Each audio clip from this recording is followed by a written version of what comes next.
নমস্কার, ব্রিটেনে বাঙালির আজকের ব্লগে আপনাদের স্বাগত।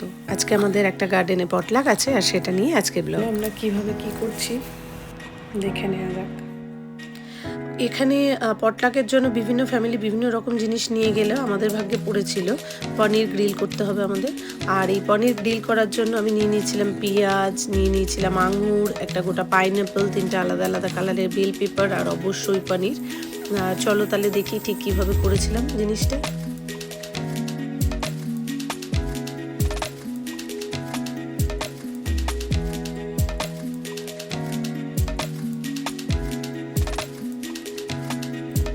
আনারস কাটাটা আমার কাছে একটু অন্যরকম বলে মনে হয়, কারণ মানে খুব একটা যে সহজ সেটা মনে হয় না।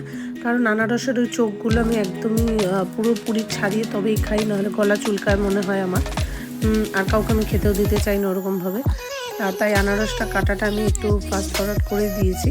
আর তো দেখতেই পাচ্ছ যা যা নিয়েছি সেইগুলো সমস্ত কিছু একে একে আলাদা আলাদা করে ধুয়ে বেছে কেটে এই পনিরের সঙ্গে ওগুলোকে স্কিওয়ারের মধ্যে আটকাচ্ছি। দেখতে থাকো বাকিটা।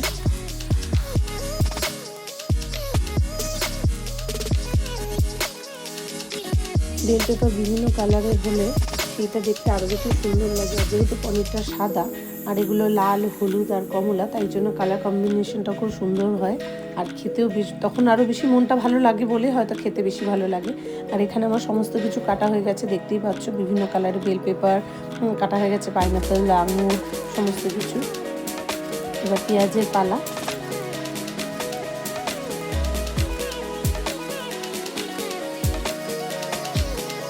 ম্যানচেস্টারে যেহেতু সারা বছরই বৃষ্টি হয়, তাই ম্যানচেস্টারকে অনেক ম্যানচেস্টার না বলে রেনচেস্টার বলে।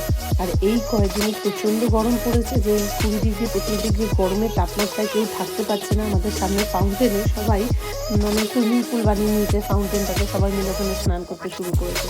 আর আমাদের জন্য এটাই মজার যে এই সময়টুকু আমরা ঘরে না থেকে সব ফ্যামিলিরা মিলে বাইরে আনন্দ করতে চাই।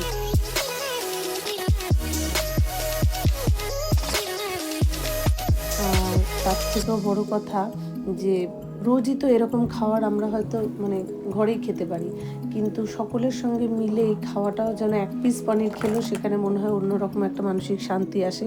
কারণ রোজকার জীবনে আমাদের মনে অনেক রকমই দুঃখ, কষ্ট বা বেদনা বা রোগগ্রস্ত শরীরে মানসিকতাটাও চেঞ্জ হয়ে যায়। তাই সবাই মিলে থাকলে সেখানে আড্ডা, মজা, গান, গপ্প করলে সেখানে হয়তো অনেকটাই স্ট্রেস ফ্রি হওয়া যায়। তাই জন্যে আমরা চেষ্টা করছিলাম যে এই কয়দিন ধরে যদি একটু আনন্দের মধ্যে থাকা যায়, কারণ তারপরে তো আবার বৃষ্টি শুরু হয়ে যাচ্ছে, ব্যাস আবার মজা বন্ধ হয়ে যাবে।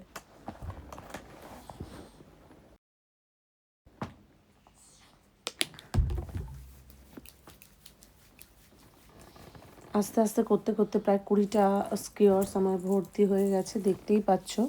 এখানে সমস্ত কিছু সাজানো হয়ে গেছে পনির দিয়ে, কিন্তু আমি প্রত্যেকটা আলাদা আলাদা করে তৈরি করেছি। সবগুলো একই রকম মোটেই দেখতে নয়, দূর থেকে দেখে মনে হচ্ছে, বাট প্রত্যেকটা আলাদা আলাদা করে তৈরি করা হয়েছে।